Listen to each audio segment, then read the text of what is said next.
Welcome back, everybody. Today is what's known to me as Saturnalia. Saturnalia is something I do not celebrate, nor would I advise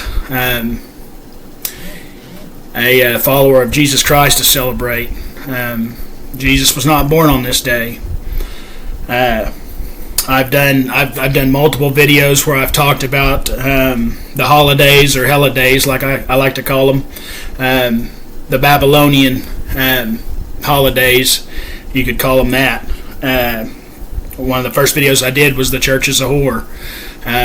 The reason I did that video was because of the things that I saw in the churches, not just a specific church, but many churches.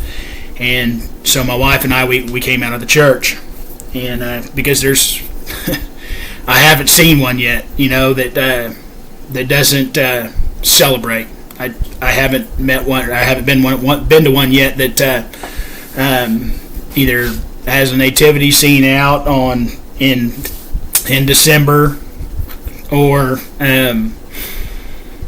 celebrates Thanksgiving. And yes, I've said this before, Thanksgiving is a pagan holiday. Halloween, Beltane, St. Patty's Day, Valentine's Day is a big one. There's a lot of Valentine's Day dances at churches and stuff like that. That's what's known as Lupercalia.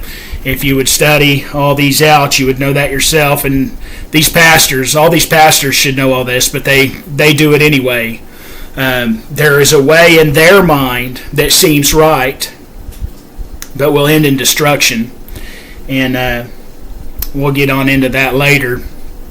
But I want to start by talking about a playlist I had posted on my community page.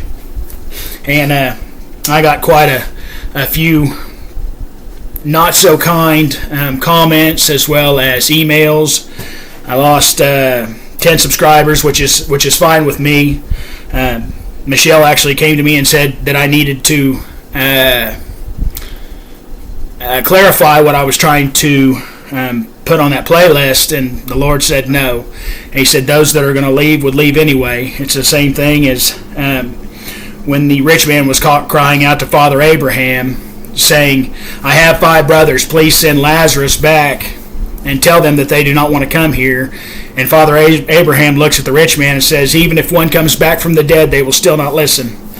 So if anybody chose not to be a Berean and thought that I was talking about Christmas trees or Saturnalia or anything like that, or advocating anything like that, they obviously don't know me or haven't watched any of my videos. I posted a playlist of Dean Odle, and in that playlist he talks about the Christmas tree, or what I like to call Baal's shaft. An obelisk. The word obelisk means Baal's penis, and that's exactly what a Christmas tree is. It's Baal's reproductive organ. It wears a skirt. People bend down to worship it, and they receive their presents out from underneath it. Now, in that playlist, Mr. Odle, and I have no problem with Dean, so I'd like to say that right out front. I didn't really appreciate the way he was talking about Rob Skiba, but that's between Dean and the Lord. Dean has been a self professing Christian. I think he's been a pastor for 38 years, if I remember correctly. I don't remember right off the top of my head exactly, but anyway, in that video he called many people Torah terrorists or Torah heads. Now, I don't necessarily call myself a Torah head, but I do. I hold to the Torah to an extent, where Jesus says, "If you love me, keep my commandments." I do that. I keep those first 2, and in so doing, Jesus said, He said, "Love thy God with all thy heart, mind, soul, and spirit, and love thy neighbor as thyself." And in these 2 commandments hang the entire law and the prophets. So that's what I keep. I love Jesus, and I keep those commandments that he tells me to keep. So let's go back to the playlist. many people that decided not to be a Berean and study either my other videos or listen to the things I've said. They chose not to be a Berean, and they will not get the opportunity to hear the revelation of this video or the things that the Lord has given me as of late. It's been many. I could break this video up into 2 or 3 videos. So, all I was posting that playlist for is this: Flat Earth. Now, I wanted people to go and study the things he studied, the things that he was talking about, such as there's a book that he was talking about called Adventio Fortunata. I've studied that. I've said multiple times, I've talked about Mount Meru in here before. I believe this center, this little black dot, is what's known in the Hindu culture as Mount Meru. It's known as the Greek culture as Mount Olympus. It's known in the Christians, or the Hebrews even, as Mount Zion. I believe that's the Watchtower. I believe that's the Rupus Nigra, which means Black Rock. And yes, you all know about the hedge fund, the company BlackRock, and all its money and what all it controls and entails. So I shouldn't have to go on in and say about all that. But in this playlist that Mr. Odell was talking about, or Pastor Odell was talking about, he talked about a thing called Skull Island. Now, in that movie, I decoded the movie. I did go, like Mr. Odell suggested, and I went and decoded the movie. In that movie, they have a supposed satellite photo, I would say, that's probably taken from a weather balloon, because that's what a satellite is, a weather balloon, about the size of a shoebox. Anyway, in that movie, they have a satellite image of a island that they're calling Skull Island. And Mr. Odell, or Pastor Odell, had put that at the North Pole, at the Arctic Circle, and he turned it around a ways to where it fit perfectly into the Arctic Circle. I found that if I took that upside down and put it backwards, it also fit in Antarctica. So that's what I believe that they're telling you is Antarctica or Skull Island. So in this movie, there was multiple things that caught my eye. One of them is they said in that movie that the island was in the South Pacific.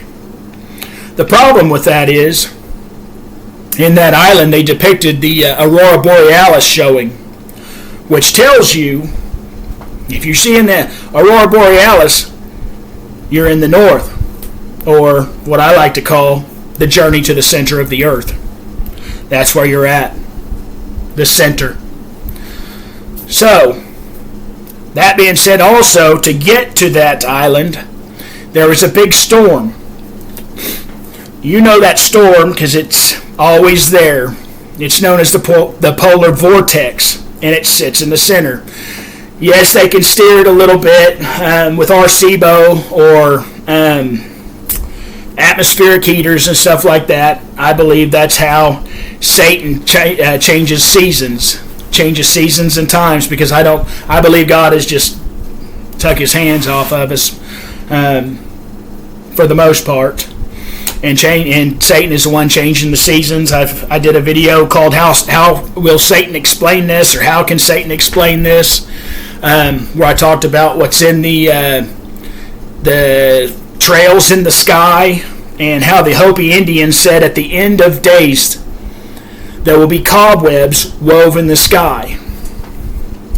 Well, that's what happens in those tracks in the sky, the cobwebs being wove.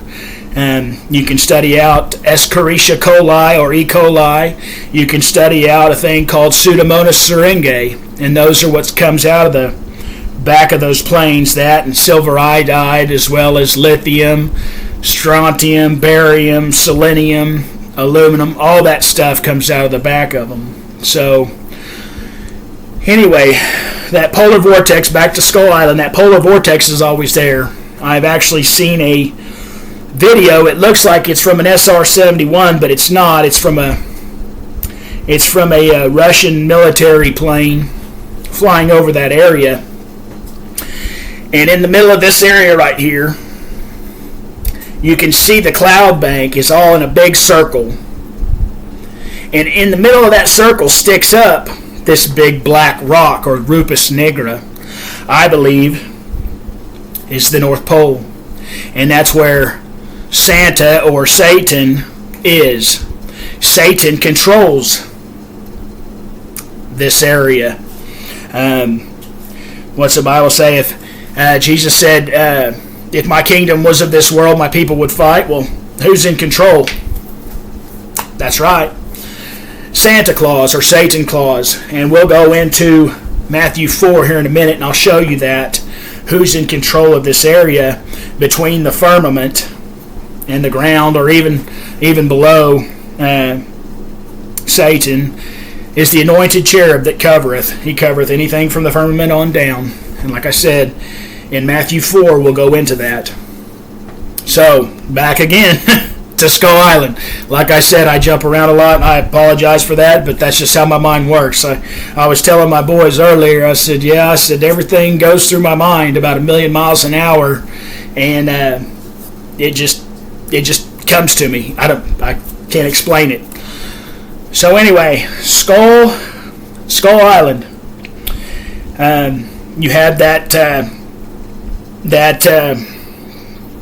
polar vortex. It's always there, never goes anywhere. It's always there, going around the Rupus nigra. In the middle, there, in that Invencio Fortunata, as well as I've read the letter from a Gerard Mercator, and you know Gerard Mercator, where you get the Mercator lines on your maps. So Gerard Mercator wrote a letter to John Dee. John Dee was the personal advisor to Bloody Mary, as well as Queen Elizabeth I. You know him as 007. The reason they called John Dee 007, and John Dee was a alchemist, basically Merlin. If you would think of Merlin in the modern day back then, that was what John Dee was.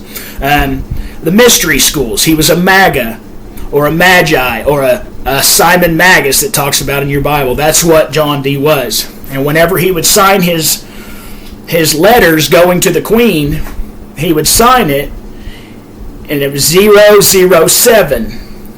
But that wasn't a 007. It just looked like a 007. What that 007 was what's known as a lorgnette. The lorgnette is eyeglasses. The two eyeglasses with the metal post on it that they would hold up. You know, you see the rich people that were always in the opera house with the big eyeglasses, and they would hold them up to their eyes and, you know, look down on the stage. That's what's known as a lorgnette. And John Dee would sign his letters with that lorgnette, which looked like 007, and that meant for your eyes only, talking to the Queen. Don't show anybody else. It's for your eyes only. And that's where that for your eyes only James Bond came from, because John Dee was the original James Bond. Anyway, so I read that letter, and then I also read the book The Smoky God that Olaf Jansen talks about. And we might get into that here in a little bit, but in the Invencio Fortunata, and you can get the Invencio Fortunata in English. You don't have to read it in Latin. You can get it in English from Amazon. You can find the letter from John Dee, or from Gerard Mercator to John Dee. You can find that online in a free PDF. There's stuff around if you'll just look. If you'll be a Berean and study the Scriptures daily to see if these things be true, you will not be deceived. You know, and we'll go into Hosea 4 here in a minute, but Hosea 4:6 says, "My people are destroyed for lack of knowledge." I keep telling people, grab onto some knowledge somewhere. Don't be deceived. Don't be left out in the cold because you know you're one of the unwise virgins. So back to Skull Island again. Anyway, Skull Island. It really didn't occur to me to look much into Skull Island because I'd already studied Mount Meru and Mount Zion or Mount Olympus. For example, if you go north, or what they call north of Norway, there's a big mountain range. There's a big mountain range right here, and it goes all the way around that black dot. And in the middle of that mountain range is a big open circle of water, supposedly. That big open circle of water supposedly measures 480 miles. And inside that are four little land masses. Darn it. I don't have my piece of paper around here. I had a piece of paper right here. I'll get you a piece of paper in a second. But on those four land masses, in the middle is the Rupes Nigra, Mount Meru, Mount Olympus, Mount Zion, whatever you want to call it. And at the base of that, all the water gets sucked in and it goes down in a whirlpool at the base. So, you've heard about the four angels standing on the four corners. Okay, so there is an angel, supposedly, right, that guards the way to Eden. This has also been known as Eden. There's a place there that can be Eden. We'll get into that. But, what if there's four ways into Eden, and there's an angel that sits, or a cherubim, that sits at all four of those places? I'm going to show you how. I talked about this with Crystal from Dreaming of Heaven, and I hope she doesn't mind me mentioning her. I wanted to describe how the angels can sit on the four corners of the earth on a disc. So,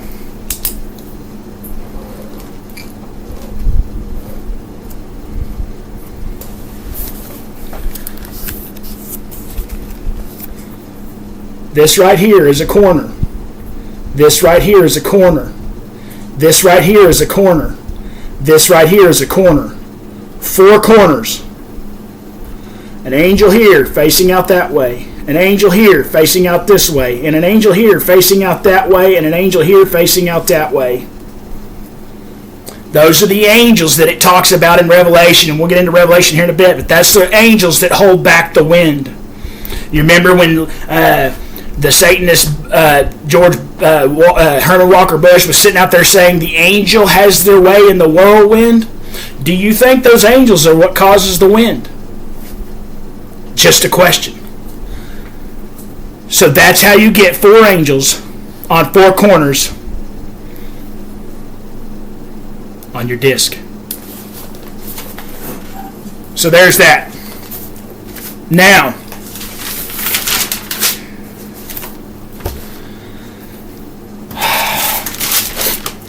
imagine that Skull Island or whatever. So this is what got me on Skull Island.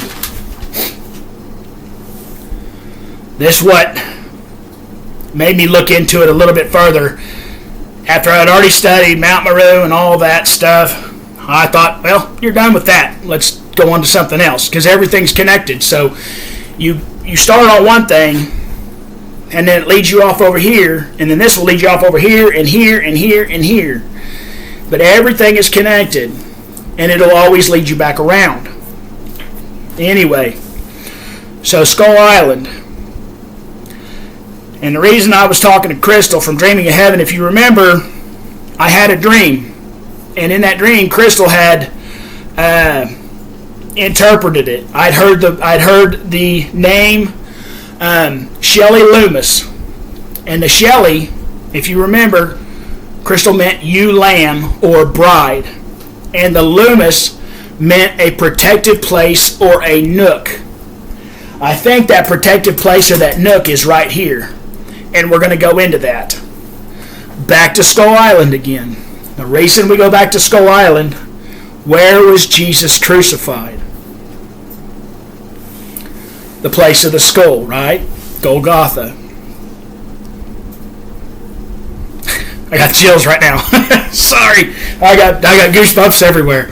I'm getting to talk about it. So, Michelle, my wife, y'all know her. So, she calls me on the phone.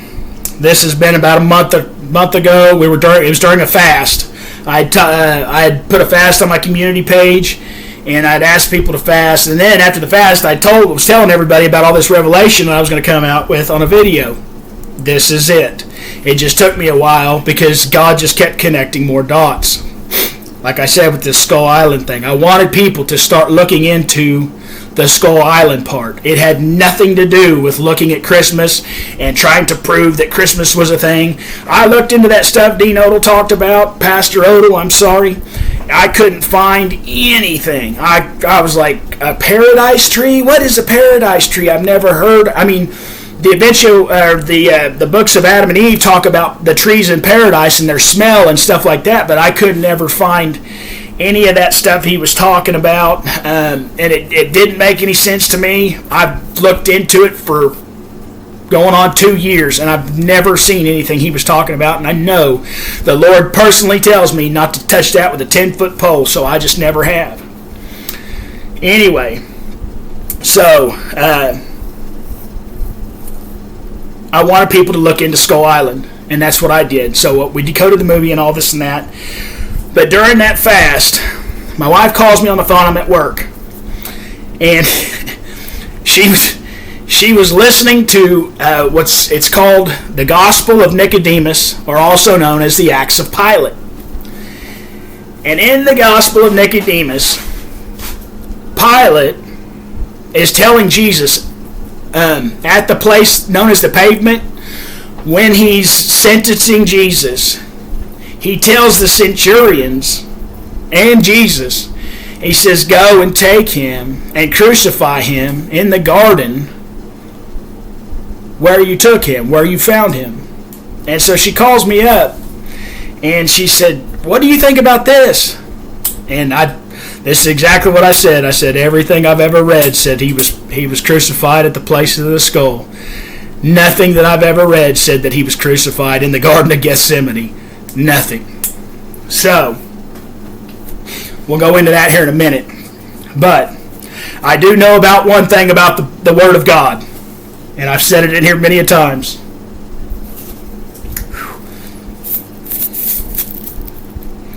It's an onion. It's got more layers. And if you'll just keep peeling back the layers, you'll find more than you could ever possibly imagine. If you just look, it's there.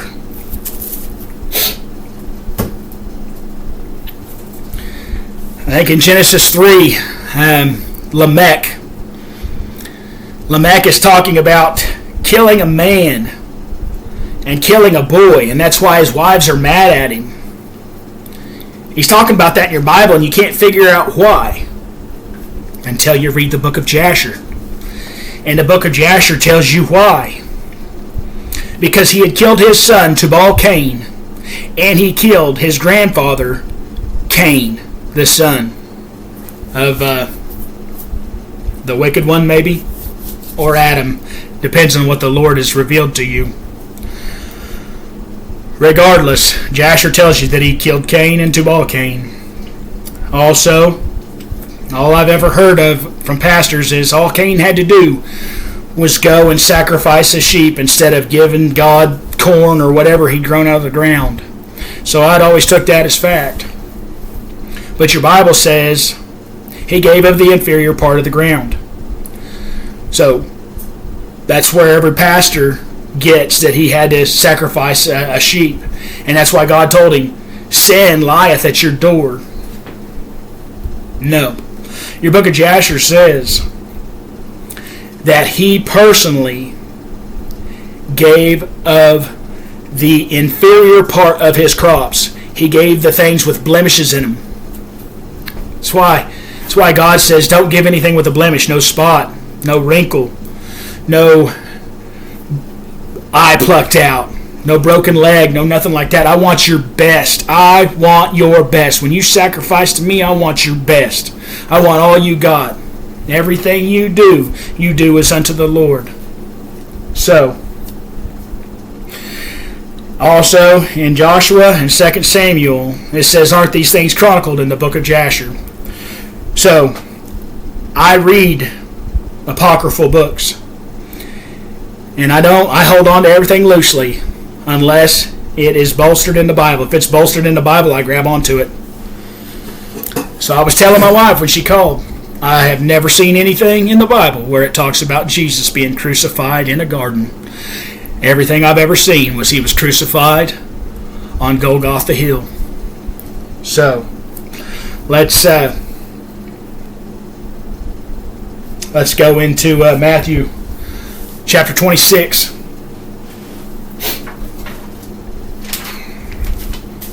Matthew chapter 26.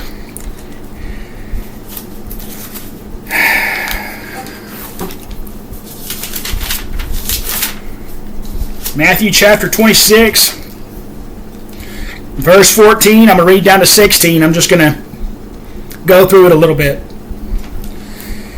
In Matthew chapter 26, verse 14, this is where Judas agrees to betray Jesus. Verse 14, then one of the 12 called Judas Iscariot. And we've talked about that word Iscariot in here before. Iscariot says his surname. Iscariot means city. It's Kerioth. That's the Syrian name for Kerioth, Iscariot. It meant Judas of the city, like Simon the tanner. You know, we've went into that here before. So, Judas of the city went unto the chief priests and said unto them, what will ye give me? And I will deliver him unto you. And they covenant with him for 30 pieces of silver. Now that 30 pieces of silver, I want to tell you something. Onion. I believe it's in Exodus. You be a Berean, you study this stuff out. But I believe it's in Exodus. But 30 pieces of silver was the price for a harlot. So basically tells you Judas whored himself out, right? And that's what everybody does to these pagan holidays whenever they celebrate. Now, I'm not dogging anybody that celebrates. That's not what I'm saying. That's not what I'm saying at all. That's between you and God. If you don't feel like God is condemning you for it, then don't feel any condemnation. It's not my job to judge you. God judges you. I can only judge on fruit. If you have good fruit, that's up to you. I'm not beating on anybody. That's all up to you. Anyway, if you haven't studied it, you don't know. That's why it says lack of knowledge in there. So that's the 30 pieces of silver. And from that time, he sought opportunity to betray him. So, now we're going to drop down to verse 36 in Matthew 26. Then cometh Jesus with them unto a place called Gethsemane, and saith unto the disciples, sit ye here while I go and pray yonder. And he took with him Peter and the two sons of Zebedee, and began to be sorrowful and very heavy. Then saith he unto them, my soul is exceeding sorrowful, even unto death. Tarry ye here and watch with me. And he went a little further and fell on his face and prayed, saying, O my Father, if it be possible, let this cup pass from me. Nevertheless, not as I will, but as thou wilt. Now you'll find in here many of times where it said, there's a place, there is a garden where Jesus liked to go and pray. He prayed there multiple times. Why do you think he kept going back there to pray at the same place? Is it just because he liked it? Was it beautiful there? Did he like the smell? Or did he know that's where he would be crucified? Just a question. Verse 40. And he cometh unto the disciples, and findeth them asleep, and saith unto Peter, What? Could ye not watch with me 1 hour? Watch and pray that ye enter not into temptation. The spirit indeed is willing, but the flesh is weak. Don't fall into Satan's devices. Balaam teaching Balak how to cast a stumbling block. Don't fall asleep. Don't touch that. Don't take that. Don't celebrate that. Don't do that. God doesn't tell you to do that. He doesn't tell you to celebrate that. You do not have to invent days to worship God on. God gave you days. They're in Leviticus. Leviticus 23. And I'll go into more scriptures later. I'll go ahead and let you some scriptures out so you can study them. So you can be a Berean.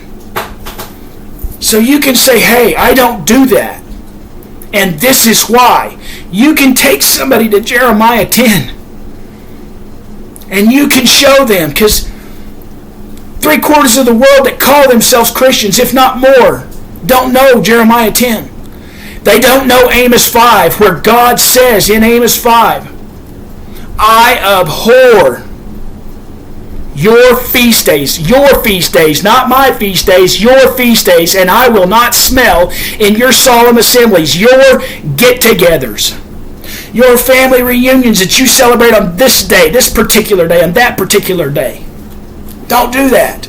Jeremiah 10, a worker with an axe, cut down a tree, drag it in his house, deck it with silver and gold, fasten it with nails so it moveth not. This is why I don't do that. This is what I do, and this is why I do that. We'll read Jeremiah 50 later. If not, if we don't get to Jeremiah 50, I want you to read Jeremiah 50. Because at the end days, when Babylon, the place of the Chaldees, whenever they are destroyed, you have the children of Israel that's in their midst, in the middle, where the garden is. In the midst, with their backs thitherward, asking the way to Zion. How do I serve God? Where do I go to serve God? What days do I serve God on? They will return to their first love, just like the Bible says.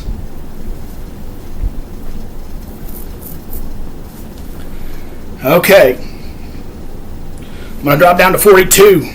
This is Matthew 26, verse 42. He went away again the second time and prayed, saying, O my Father, if this cup may not pass away from me, except I drink it, thy will be done. And he came and found them asleep again, for their eyes were heavy. They fell into temptation. They couldn't help it. Or they wouldn't help it. Or they were unwise. Don't be an unwise virgin. Verse 44. And I know that it does say that the adversary will wear out the saints. But don't grow weary in well-doing. Keep up the good fight. Verse 44. And he left them and went away again and prayed the third time, saying the same words. Then cometh he to the disciples and saith unto them, Sleep on now. Take your rest. It's too late. Behold, the hour is at hand, and the Son of Man is betrayed into the hands of sinners. Rise, let us be going. Behold, he is at the hand that doth betray me. Judas of the city.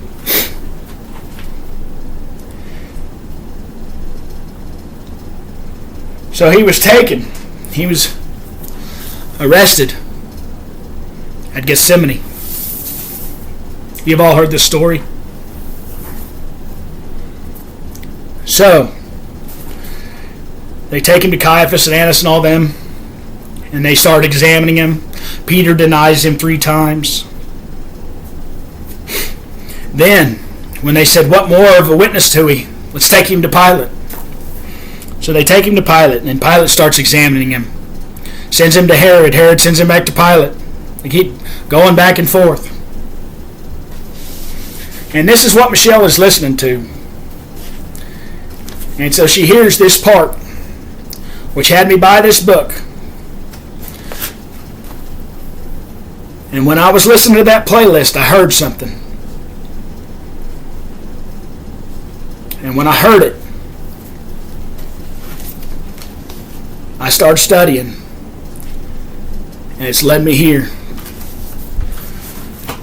So anyway, here in verse 5, chapter 9, the Gospel of Nicodemus, or the Acts of Pilate. This is at the last point where Jesus is sitting next to Pontius Pilate at the pavement. Verse 5, it says, right here, I'll go to 4. I'll start at 4. Chapter 9, verse 4, the Gospel of Nicodemus, Acts of Pilate. When Pilate heard these words, he was afraid. And Pilate silenced the multitude, because they cried still, and said unto him, So then, this is he whom Herod sought, ? The Jews say, Yes, this is he. Meaning, this is the one that Herod was seeking, that he was trying to kill when he was a child. Yes, this is he. Pilate took water, washed his hands before the sun, S-U-N, Sol Invictus, Saturnalia, saying, I am innocent of the blood of this just man.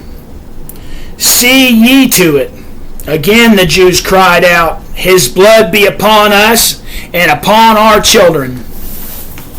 You kill him because we can't. You have to kill him. You have to tell your soldiers to go and do it because we have a law that says we can't. So verse 5. Then Pilate commanded the veil to be drawn before the judgment seat. Just a question here.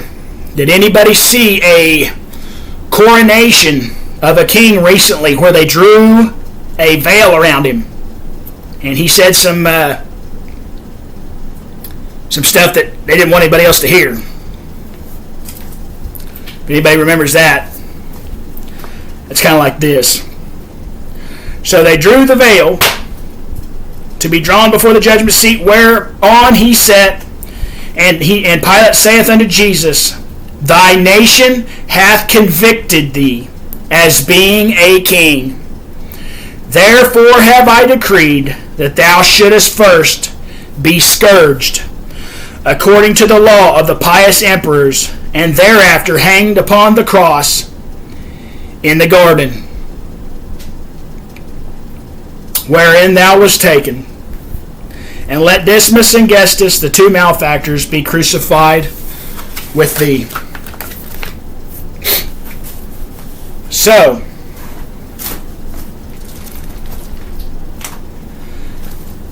about a day or two went by after Michelle had sent that to me, and I was praying.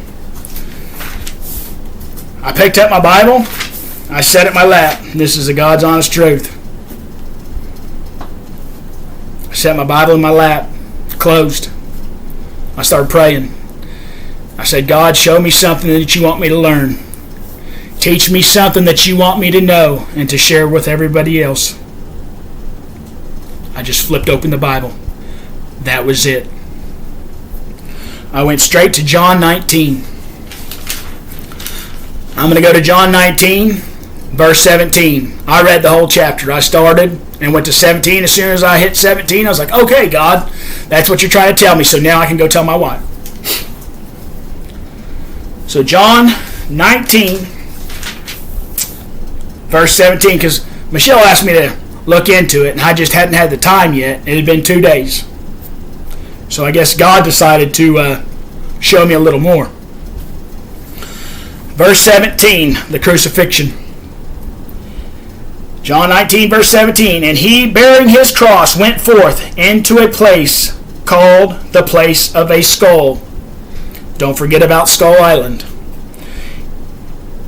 He went forth into a place called the place of a skull, which is called in the Hebrew Golgotha, where they crucified him, and two others with him on either side, one and Jesus in the midst. In the middle, maybe? Question mark? Just a question. Verse 19, and Pilate wrote a title and put it on the cross, and the writing was, Jesus of Nazareth, the King of the Jews. Now,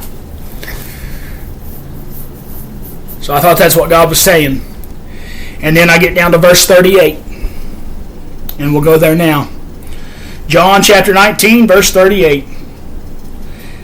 The burial of Jesus. And after this, Joseph of Arimathea, being a disciple of Jesus, but secretly for fear of the Jews, besought Pilate that he might take away the body of Jesus. And Pilate gave him leave.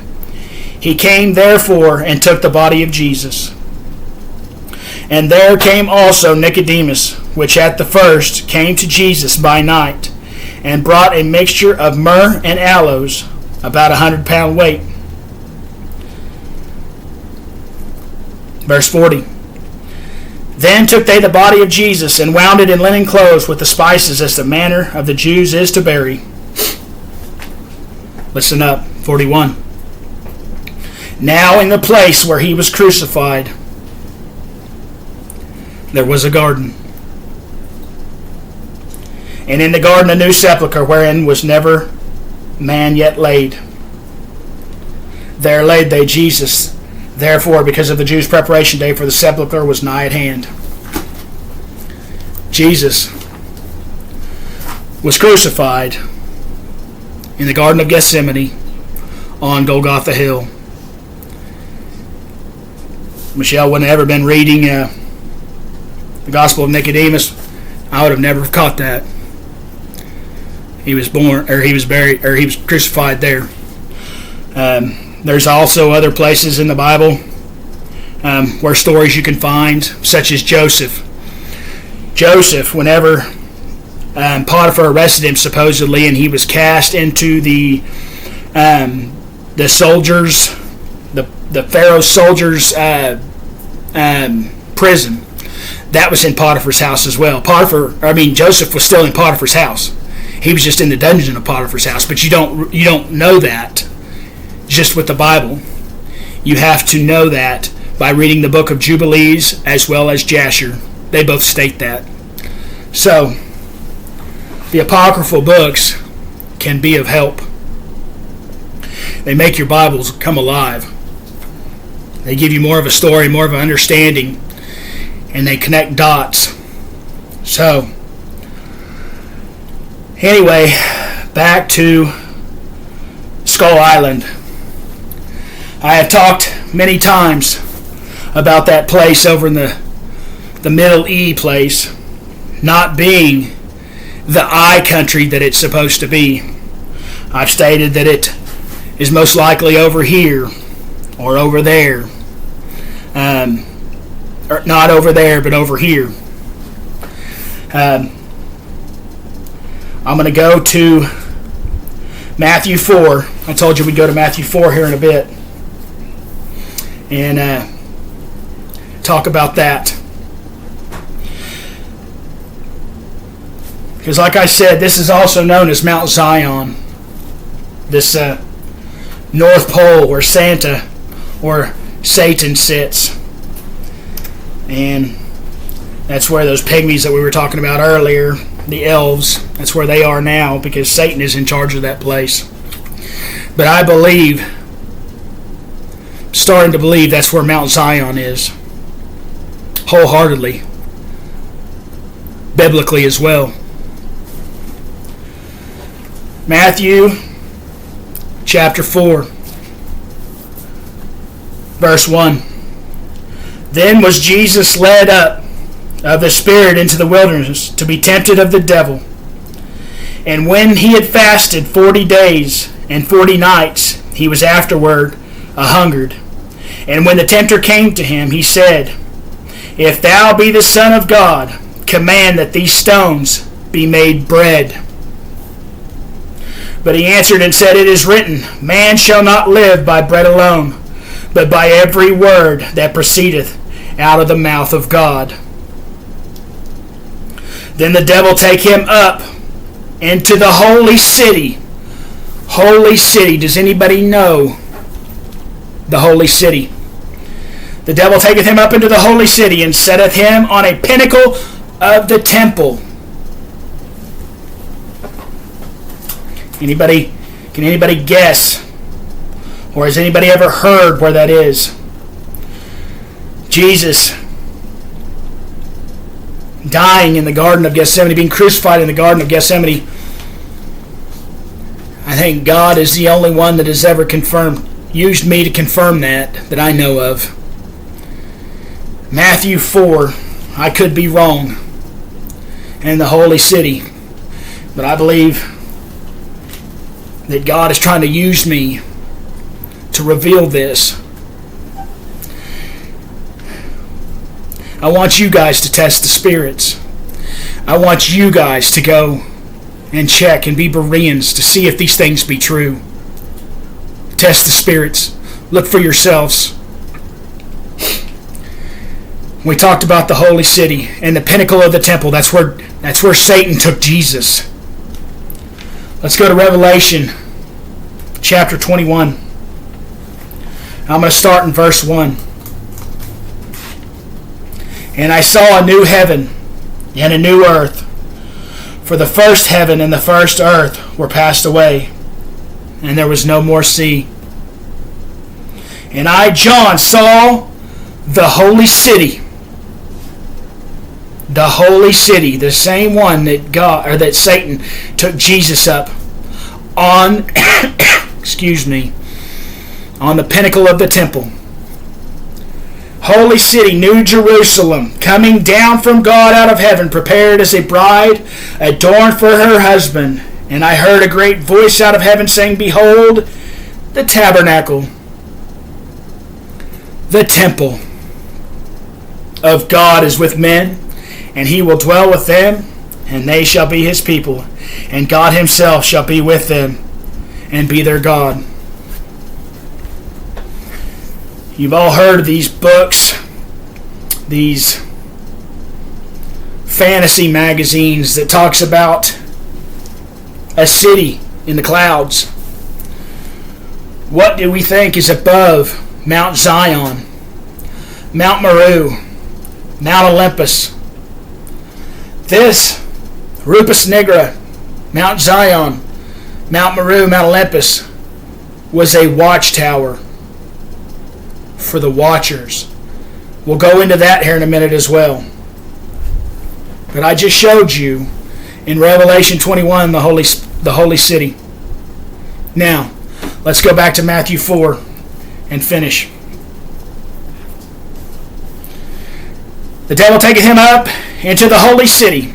You just saw that in Revelation 21. And setteth him on the pinnacle of the temple, the tabernacle of God. You just saw that, like I said, in Revelation 21. Saith unto him, If thou be the Son of God, cast thyself down, for it is written, He shall give his angels charge concerning thee, and in their hands they shall bear thee up, lest at any time thou dash thy foot against a stone. Jesus said unto him, It is written. Jesus said 3 times, It is written. He went to Deuteronomy each time. That's where the law. Jesus said unto him, It is written again, Thou shalt not tempt the Lord thy God. Again the devil taketh him up into an exceeding high mountain. I told you. I saw the pictures in the video from the Russian military plane. That's the mountain. That's the high mount. And showeth Jesus all the kingdoms of the world, and the glory of them. And saith unto him, All these things will I give thee, if thou wilt fall down and worship me. Why did he say that? Because this, right now, is Satan's kingdom. I already told you earlier, Jesus said, If my kingdom was of this world, my people would fight. I'm fighting now, but I'm just using the sword of my mouth. with whatever God gives me to tell you. Then, verse 10, then Jesus said unto him, Get thee hence. Get behind me, Satan. For it is written, Thou shalt worship the Lord thy God, and him only shalt thou serve. Then, verse 11, Then the devil leaveth him, and behold, angels came and ministered unto him. Now, the holy city, Satan's there. I believe that's where the watchers are that spoke of. That's where they were. I believe Satan's still there. Anyway, let's go to Matthew 21 and verse 33, and we'll see it again. We'll see it again. Matthew 21 and verse 33. And like I said, the only reason that I posted that playlist was for everybody to look into this.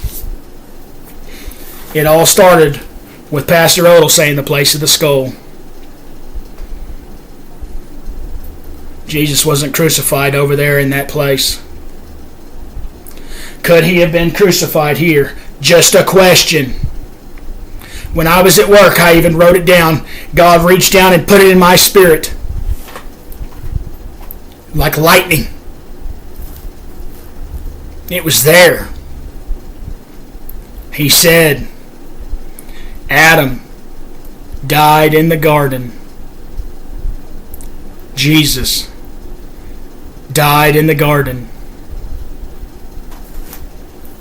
The place of the skull put it together.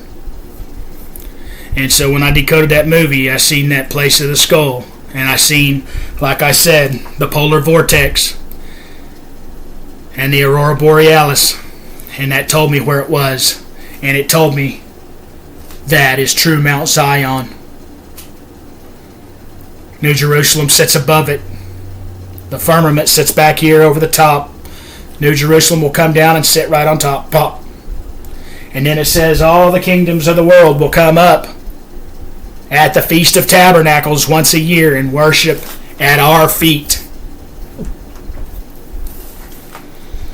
You will worship on the Feast of Tabernacles.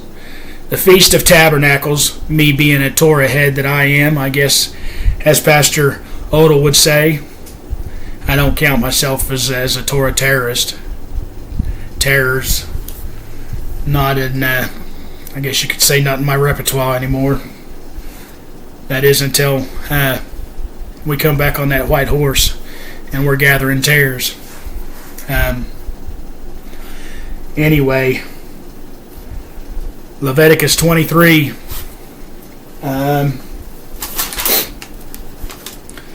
Leviticus 23.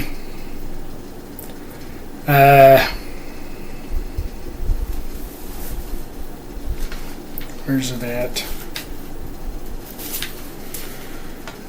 You can try Deuteronomy 8, verses 19 through 20, and verses 12, 5 through 8, as well as Deuteronomy 16:6. I have some other scriptures written here that I used. I don't know what they're for, but just read these anyway. Isaiah 31, Joshua 6, Joel 2, and I know why I put Joel 2, because the army will come out of the north. And Jeremiah 14 is also on here. And we're not even finished yet, but I told you we would go to Matthew 21. I don't want to veer away from that.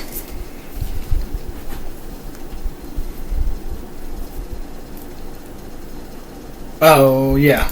Matthew 21, verse 33. I'm sorry.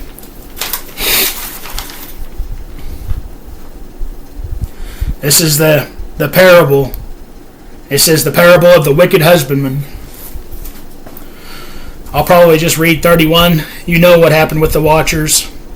You also know about the ones that say they are Jews but are not, but do lie. You know about those because those are also the ones that are the wicked husbandmen. They killed the son capital S-O-N, Yeshua, Jesus, Jesus Christo. He's got many names, all the same name for our Savior. I'm not going to berate somebody or beat them if they're Chinese and calling him Yesu. I see a lot of people saying hateful, awful things. I see a lot of people attacking other people. I saw this week where a couple guys that have done some videos, some people attacking their wives. That should be a no-no. That don't go on. We don't beat each other. We don't say our Lord tarrieth and begin to beat our neighbors. I've seen it way too much. God is love. The first 2 commandments, I told you again. If you deny that, He will deny you. Matthew 21, verse 33. Hear ye another parable. Also these parables, like I said, the disciples asked him, why speak ye to them in parables? He said, because it is not for them to know. So count this not as a parable, but truth. And it's just not for them to know. Because that's exactly what this is. Matthew 21, verse 33. Hear another parable. There was a certain householder, Yahweh, Jehovah, which planted a vineyard. He hedged it round about.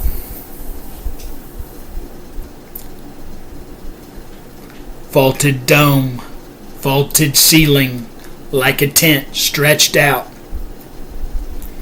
He digged a wine press in it. We've talked about before the Adventio Fortunata. We've talked about the Smoky God by William Emerson. It was dictated to him by Olaf Jansen. We've talked about Gerard Mercator, and that's another thing we'll go into in just a second. But at the base of Mount Zion, or Mount Meru, or Mount Olympus, is a giant whirlpool. All the water gets sucked down. A giant whirlpool sucked down. Which planted a vineyard and hedged it round about. He digged a wine press. That is the whirlpool. He built a tower. Mount Zion, the Rupus Nigra. He built a watchtower, and that's where the watchers were standing when they fell in love with the women and decided to come down and take for them wives, all that they chose, Genesis 6. He let it out to husbandmen, that's the watchers, and went into a far-off country. When the time of the fruit drew near, he sent his servants to the husband that he might receive it. How many times has he flooded it? That's another thing. You're in an enclosed system. There's nowhere for anything to go. God opened up the windows, right? Said the water came from up from underneath and from the windows. God said He'd never flooded before. Or He'd never flooded again. So where'd all that water go? It went below, didn't it? So let me ask you a question. Just a question. Can Satan flood the earth again? You know he comes down with great wrath. We've heard of a land in 1771, the greatest landmass was called Tartaria, the greatest country in the world, Tartaria. Moscow, I've talked about it before, Moscow was the center of it. Its capital. Even went down into Northern California. What happened to it? You've heard of mud floods. Did Satan flood it? Just a question. We send our children to schools to learn their history, not our own. So, like I said before, they teach you about the 13 colonies. How many tribes were there? Yeah, 12 tribes, right? 12 tribes of Jacob. Don't forget about the half tribe of Ephraim and the half tribe of Manasseh. Makes one, that's 13. 13 colonies, 13 tribes. So, anyway, There's your vineyard. Think there's a garden in the middle with a Skull Island? Just a question.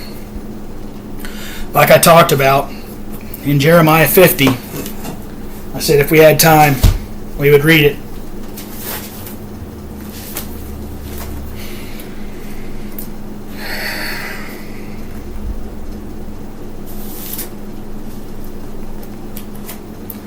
I'm going to switch gears real quick. I'm only an hour in, so I got some time. I'm going to go to Hosea 4. I'm going to start at verse 6. Like I said, my job isn't to bash anybody. It's just something that needs said. I don't believe in the celebrations other than what God tells me to celebrate. There's a couple more celebrations in here that's in your Bible. One of them is called the Feast of Dedication. You know it as Hanukkah. It's in Mark, I believe, where Jesus said he was on the porch. He was standing on a porch during the Feast of Dedication. You also know Purim. Jesus celebrated Purim as well. And then the rest of them are God's feasts. Tabernacles, Sukkot, Pesach, unleavened bread. They're all in there if you just look at them. Leviticus 23, just look around. Search for the way to Zion. And like I said, we'll get into Jeremiah 5 here in a minute. Search for the way to God. Return unto your first love. Don't learn from Balaam and Balak. Don't let them teach you. Hosea 4, I'm going to start in 6. My people are destroyed for lack of knowledge, because thou, meaning they, has rejected knowledge. We try and tell you these things. We tell you the truth. It's up for you to go search it out, and when you find it's true, you need to do the same thing, or should. If you don't, that's up to you. But if you reject it, if it's in the Word and you reject it, that's on you. It's not on me. I am called to be a watcher, a watchman. Ezekiel 33. That's why I do these videos. That's why I take the chance on getting nasty emails and nasty comments that don't go away because they hurt. I do it because I love God with all my heart, mind, soul, and spirit. And because I love each one of you as myself. And it doesn't matter whether you're God's or you've never heard of God. It doesn't matter whether you're a heathen or not a heathen. I love you just the same. It's known as agape love. That's the only way I know to love. It's unconditional. So, you've rejected knowledge. It says, I will also reject thee, that thou shalt be no priest to me, seeing that thou hast forgotten the law of thy God. I will also forget thy children. Now,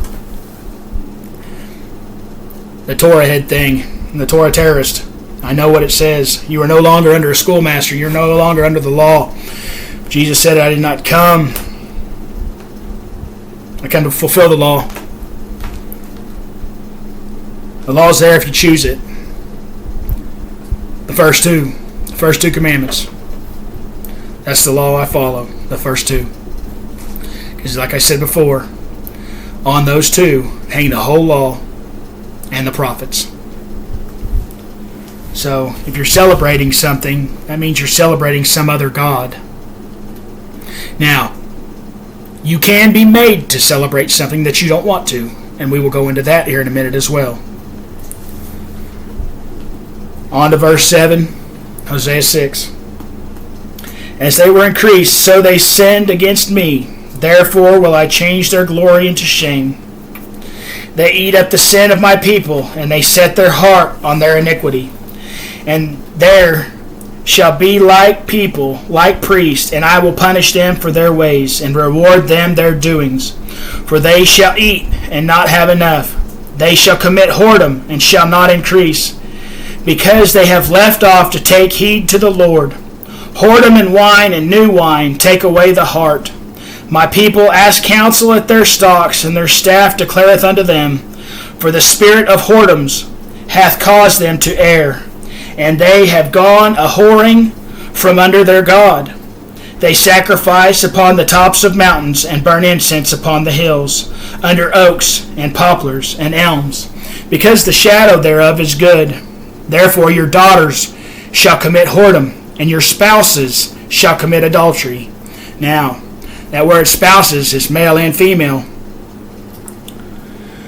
I will not punish your daughters when they commit whoredom, nor your spouses when they commit adultery.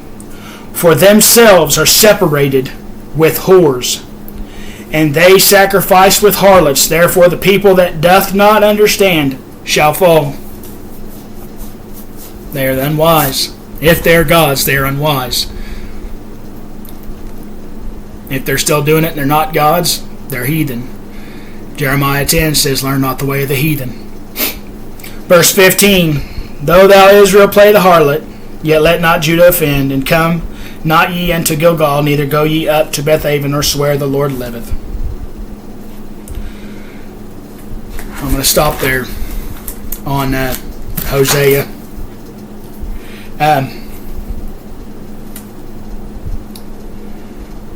Jeremiah 50.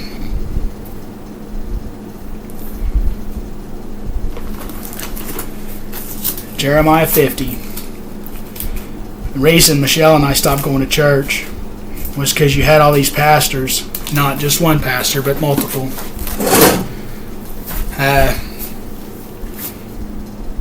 It's all right. It's okay. I've seen a lot worse. That's what they would say. Don't worry about this, or don't worry about that. Well, you pay taxes. That's where your tax money goes. Smoking won't send you to hell, but it'll make you smell like you've been there. They always made an excuse for sin. They never said don't do that. So people didn't know. People didn't know. They didn't quit. There's a part in the Bible that says you strive with the priests. That striving means, Pastor, will I go to hell for this? Will I go to hell for that? That's what striving with the priest means. Tell me it's okay that I go ahead and do this. Let me know that I can do this. And I've seen way too many pastors doing just that. They would tell people, the parishioners, to come on in, kick your feet up, and they'd put a bottle or a pacifier in their mouth and tell them exactly what their itching ears wanted to hear. And as long as you're doing that, pastors, as long as y'all are doing that, ain't nobody gonna change. Because that's what they want to hear. You're telling them what they want to hear, that it's okay for them to do exactly what the Bible tells them not to do. You're condoning it. And so, Jeremiah 23 says, I will raise up my own shepherds. I believe that's why he has me here. I don't call myself a shepherd. But I'm telling you, these things are wrong, and you shouldn't be doing them. So, like I said, he raises up his own shepherds, because the ones that profess themselves, their own selves as shepherds, aren't doing the job. So, Jeremiah 50.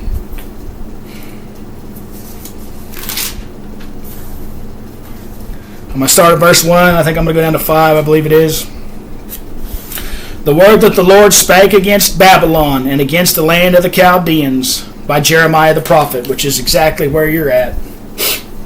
Declare ye among the nations, and publish and set up a standard. Publish and conceal not, say Babylon is taken. Bel is confounded. Merodach is broken in pieces. Her idols are confounded. Her images are broken in pieces. For out of the north there cometh up a nation against her, which shall make her land desolate, and none shall dwell therein. They shall remove, they shall depart, both man and beast. Like I said earlier, if you read Joel 2, you'll hear about the army in the north. Verse 4, in those days and in that time, saith the Lord, the children of Israel shall come, they and the children of Judah together, going and weeping. They shall go and seek the Lord their God. They're mixed in here. We are mixed in here. I am a child of the Most High God. Yahweh, Jehovah, Yeshua, HaMashiach, Jesus Christ, the Ruach HaKodesh. I'm a child of the Most High God. I'm doing everything I can to follow after Him. I'm looking at Him. I'm looking for Him everywhere, around every corner, and I'm trying to lead people. Whether they follow or not, that's up to them. But I'm going to go look for my God.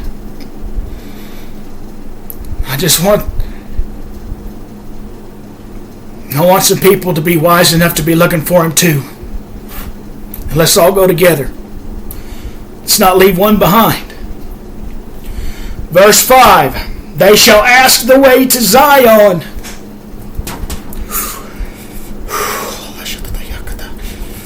They shall ask the way to Zion with their faces thitherward. Come and let us join ourselves to the Lord in a perpetual covenant that shall not be forgotten.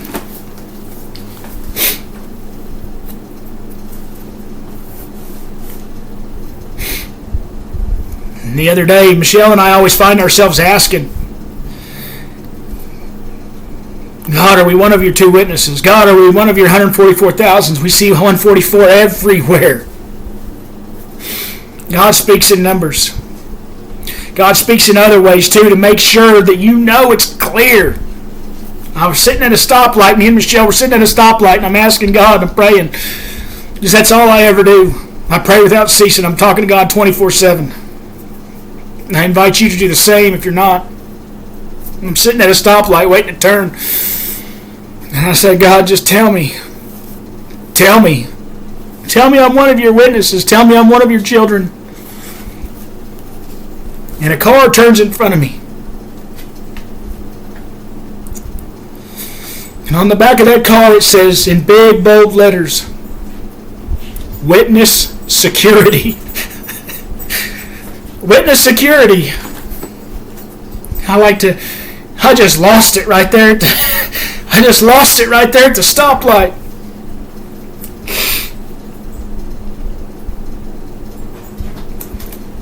I'm going to tell you guys two more things, then I'm going to get off of here. I had a video that got very few views. It's called The Ox and the Ass. In that, at the end of that video, I told a story. Matter of fact, it was at the same stoplight when I got down. I talked about the stoplight where a truck, a little bitty car, turned out in front of a 3/4 ton truck. And I told the story of a little dead girl that I laid hands on. And I started praying for her. And it wasn't seconds and she just started choking and coming back. Her eyes were open and she had blood everywhere. I even had to pick up her head and hold it up against the back of the seat. She was dead. Don't tell me there isn't no God. Because I prayed for that little girl. And she come back to life in my hand.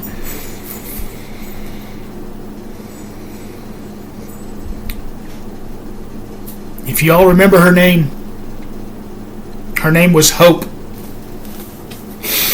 And if you all remember the story, I was asking God after that had happened. Hours later, I said, God, are you trying to tell me something with her name? Is there hope? Is there still hope? Is there hope left? And I told you, it was like the biggest white noise came down on me.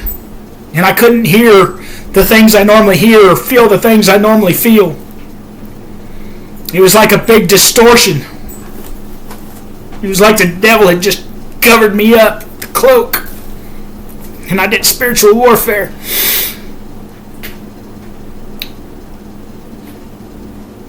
Some of you know, I live in a small town. I live on the Cherokee Indian Reservation in northeast Oklahoma. It's kind of where you about know everybody here in town.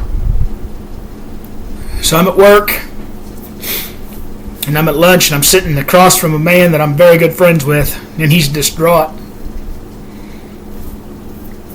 I said, Brian, what's wrong? And he told me.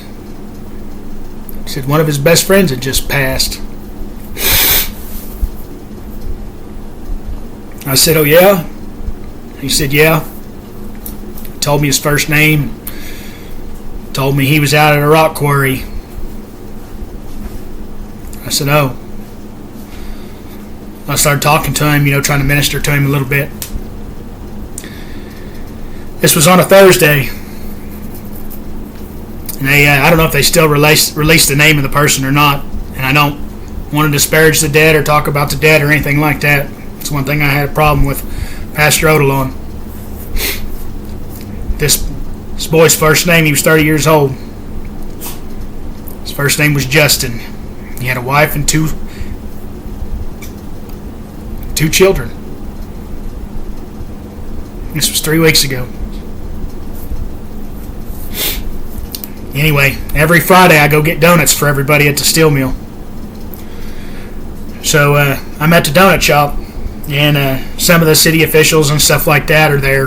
They're there every Friday. They got a whole long table that they take up, and it's right there by the cash register.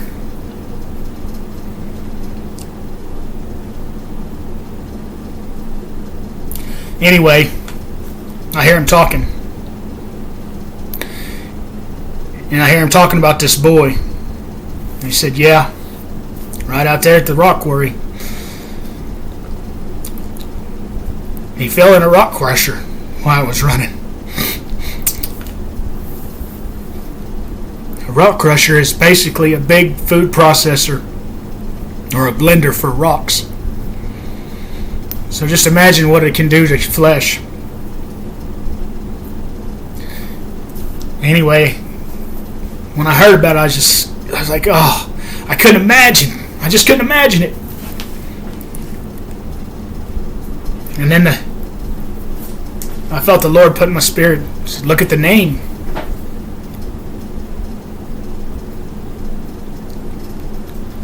It wasn't the first name that got me, it was the last name.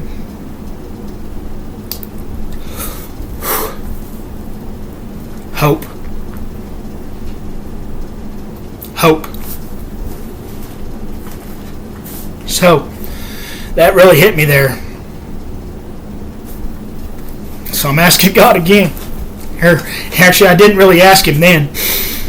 I said, basically, message received, God, I understand. I believe that's Satan. The way they talk to each other through names and stuff like that sometimes. I don't know. But I know God used it as to tell me it's time. I believe that's how close we are. Now, I told you about bashing people on holidays. It's none of our business, and it's up to us to preach the word. It's up to somebody else to feel conviction. It's up to all we do is plant the seed. God waters it. He provides the increase. So we don't bash nobody. But I'm here to tell you, I know that there's people out there that have to celebrate these things, and they have to do other things that they don't want to do. There is a pastor. His last name is Chronister.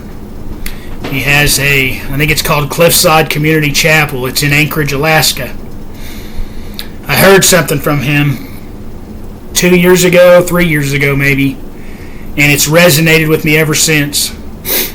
And it was kind of like the same thing when I kept telling everybody on that video, Where's the Love, about Ezekiel 13, wherever God's talking to Satan, saying, even though you want those souls that you were trying to make fly, those people that you're trying to kill, I'm not going to let it happen. I'm not going to let it happen. I'm not going to let it happen. He's telling Satan, no, not this one. Not that one. That one's mine. Nothing can pull them out of my hand. So, this story, his story came to me this week when I heard people bashing other people, and then whenever I posted that playlist and everybody started coming against me and I'm losing subscribers, and like I said, I could care less about that. This is God's channel. God will bring who He wants, and whoever leaves. That's up to them. But they missed the revelation of the things that I've said here today that came from God Himself. Now, Pastor Chronister from Cliffside Community Chapel, he was preaching. He did a sermon on 2 Kings 5, and I want to go there right now. People that are made to do these things. It's like if the soldiers, whenever it comes time, and they go around door to door and start stabbing people with this. People that didn't say, okay, I need that, I want that. And they start stabbing people with this. Or something to that effect. Putting it in food, whatever. You worry about two things. You worry about two things. I'm telling them to you right now. You worry about loving your God with all your heart, mind, soul, and spirit. You worry about loving your neighbor as yourself.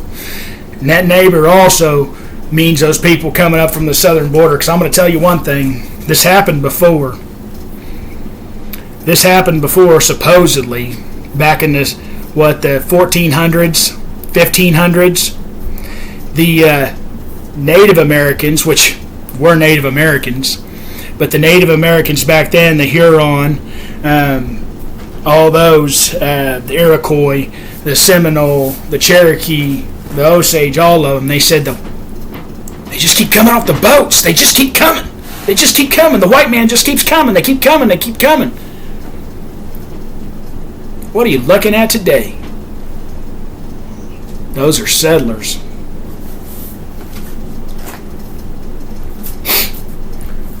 So, that's what they see themselves as settlers. We got to see them as that. And in the book of Jeremiah says this occupation, and that's what you're getting ready to see, because I guarantee you a lot of those are UN soldiers, I would believe. And whenever it comes down to a civil war in this country, those UN soldiers are going to come out of the woodworks. And then you're going to have a lot of rednecks to decide to stand up and take up arms against those UN soldiers. And anybody that kills any one of them soldiers. There was an orange president that said he was going to go back to hanging people on the courthouse lawns. And he's the same one that didn't stand by all those people when he said, come to this place on this date and we'll go up there and take this place back. And what'd he do? Crawfished. Because that's what he is. He's a crawfish. Left all them people in the hangouts dry. And that's exactly what he's going to do to every single person that tries and fights for this place. I'm telling you, like Jeremiah said, love your heart, mind, soul, love your God with all your heart, mind, soul, and spirit. Love your neighbor as yourself. Don't pick sides. Don't pick red or blue. Don't pick the yellow and blue against the other red, white, and blue. Don't pick the white and the blue against the, what color are they? Green, white, red, and black. Don't choose sides. You should be on one side. Jehovah's side. That's the only side you need to worry about being on. So, anyway, those that are made to do things against their will. 2 Kings chapter 5. Now, this is verse 1. Now, Naaman, captain of the host of the king of Syria, was a great man with his master and honorable, because by him the Lord had given deliverance. Unto Syria. He was also a mighty man in valor, but he was a leper. And the Syrians had gone out by companies, and had brought away captive out of the land of Israel a little maid. And she waited on Naaman's wife. And she said unto her mistress, Would God my Lord were with the prophet that is in Samaria, for he would recover him of his leprosy. And one went in and told his Lord, saying, Thus and thus said the maid that is of the land of Israel. And the king of Syria said, Go, and I will send a letter unto the king of Israel. And he departed, and took with him 10 talents of silver, and 6,000 pieces of gold, and 10 changes of raiment. He brought the letter to the king of Israel, saying, Now when this letter is come unto thee, behold, I have therewith sent Naaman my servant to thee, that thou mayest recover him of his leprosy. And it came to pass, when the king of Israel had read the letter, that he rent his clothes, and said, Am I God, to kill and to make alive, that this man doth send unto me to recover a man of his leprosy? ? Wherefore consider, I pray you, and see how ye seek a quarrel against me. And it was so, when Elisha the man of God had heard that the king of Israel had rent his clothes, that he sent to the king, saying, Wherefore hast thou rent thy clothes? ? Let him come now to me, and he shall know that there is a prophet in Israel. So Naaman came with his horses and with his chariot, and stood at the door of the house of Elisha. And Elisha sent a messenger unto him, saying, Go and wash in the Jordan 7 times, and thy flesh shall come again to thee, and thou shalt be clean. But Naaman was wroth, and went away, and said, Behold, I thought he will surely come out to me, and stand and call on the name of the Lord his God, and strike his hand over the place, and recover the leper. Are not Abana and Pharpar, rivers of Damascus, better than all the waters of Israel? ? May I not wash in them and be clean? So he turned and went away in a rage. And his servants came near and spake unto him, and said, My father, if the prophet had bid thee do some great thing, wouldst thou not have done it? ? How much rather then, when he saith to thee, Wash and be clean? Then went he down and dipped himself 7 times in the Jordan, according to the saying of the man of God. And his flesh came again like unto the flesh of a little child, and he was clean. And he returned to the man of God, he and all his company, and came and stood before him. And he said, Behold, now I know that there is no God in all the earth but in Israel. Now therefore, I pray thee, take a blessing of thy servant. But he said, As the Lord liveth, before whom I stand, I will receive none. And he urged him to take it, but he refused. And Naaman said, Shalt there not then, I pray thee, be given to thy servant 2 mules, burden of earth? For thy servant will henceforth offer neither burnt offering nor sacrifice unto other gods, but unto the Lord. In this thing the Lord pardon thy servant, that when my master goeth into the house of Rimmon to worship there, and he leaneth on my hand, and I bow myself in the house of Rimmon, when I bow down myself in the house of Rimmon, the Lord pardon thy servant in this thing. And he said unto him, Go in peace. So he departed from him a little way. Did you catch that? So, Naaman, after being cleansed of leprosy, which didn't happen anywhere in the Old Testament except for that one time. He was the only leper healed of leprosy in the Old Testament. And I went into leprosy in a video I did called Salt and Light. It's a long one, so if you want to sit through it, you're more than welcome. But I talk about leprosy in there. Anyway, after being cleansed from that leprosy, Naaman said, Here's all this gold, here's all this stuff, take it, take it, take it. Elisha said, No, I ain't taking nothing. That's a free gift, lest any man should boast, right? It's a free gift.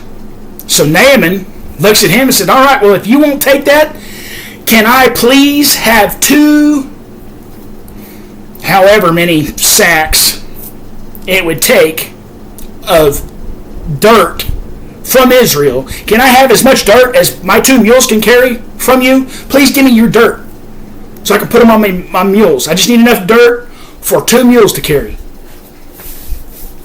Like I said, I didn't come up with this revelation. This was Pastor Chronister's. Why would he need dirt? Why would he need dirt? That don't make no sense. Elisha wouldn't take money, so you ask him for dirt? The answer is Naaman knew his Bible. He knew his Bible. He had read everything. He was a Berean. He studied the Scriptures. He studied everything, just like I do.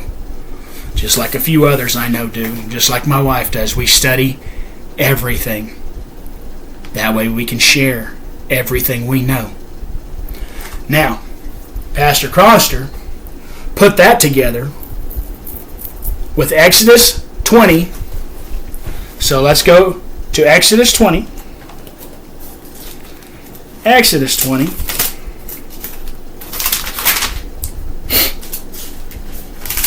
Like I said, Naaman knew his Bible. Obviously, so did Pastor Chronister too. Exodus 20 and verse 20. I will start in 20 and read down to verse 24. And Moses said unto the people, Fear not, for God is come to prove you, and that his fear may be before your faces, that ye sin not. Do not sin. Do not sin. And the people stood afar off, and Moses drew near unto the thick darkness where God was. And the Lord said unto Moses, Thus thou shalt say unto the children of Israel, Ye have seen that I have talked with you from heaven. Ye shall not make with me gods of silver, neither shall ye make unto you gods of gold. The Christmas tree. An altar of earth thou shalt make unto me, and shalt sacrifice thereon thy burnt offerings, and thy peace offerings, thy sheep, and thine oxen. In all places where I record my name, I will come unto thee, and I will bless thee. Naaman knew. He knew there was a God, and he knew the Word. So what he did was he begged of Elijah for Elijah to give him all the dirt that 2 mules of his could carry, so he could take him back to his master's temple or house of Rimmon and put that dirt in the floor. Because when his master knelt down and made him kneel down too, he was going to kneel on the earth, the altar made of earth that God, Yahweh Jehovah, told him to make. Yahweh Jehovah said, do not kneel down, do not make yourself idols or nothing like that. Don't do that. Don't do that. He knew he didn't have a choice, so what he did was he made his own altar at the altar, or at the house of Rimmon, and that's where he knelt. He let his master kneel down, grab his hand and kneel down. They knelt down together. Naaman was on Israeli dirt. But where was that dirt from? It wasn't from over here. I bet you it was from here. But he knew. Take that dirt and worship Yahweh. Worship Jehovah. So that's what he did. So I'm telling you, if there's ever a problem, if you're made to do something, stabbed, whatever, if you're keeping peace, whatever, you read that story. But I'm going to tell you one thing. Make sure it's true in your heart, because it says in Proverbs, your way can be right, but is the Lord convinced? That means, where's your heart at?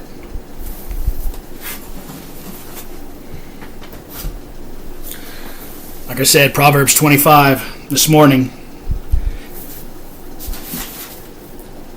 This morning in Proverbs 25,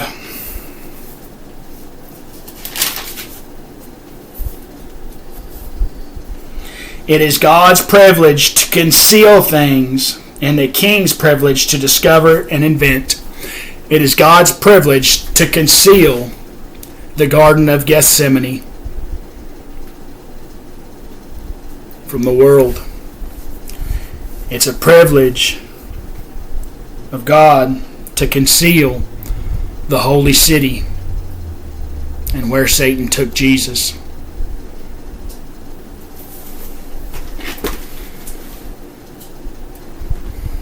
Zion, New Jerusalem, Jeremiah 50. Search the way of God. Don't let some pastor make it okay, make your sin okay. You're never going to be without sin. But we don't waller in sin. We don't have vices. We don't have crutches. The only crutch we have is God. We serve each other. The book of Jubilees said, in the time of Goshen, at the beginning there was no Satan. That's what the book of Jubilees says. It said, there was no Satan in the time of Goshen, because every man loved and helped his brother. That's what God wants to see. Like I said before in here, I have 5 children, and nothing grieves me more than watching them bicker and fight. How do you think God feels when He sees 2 billion? So, love God with all your heart, mind, soul, and spirit. Love your neighbors yourself. I hope to see you guys back here, hopefully sooner rather than later. God bless you all. I love you. Bye for now.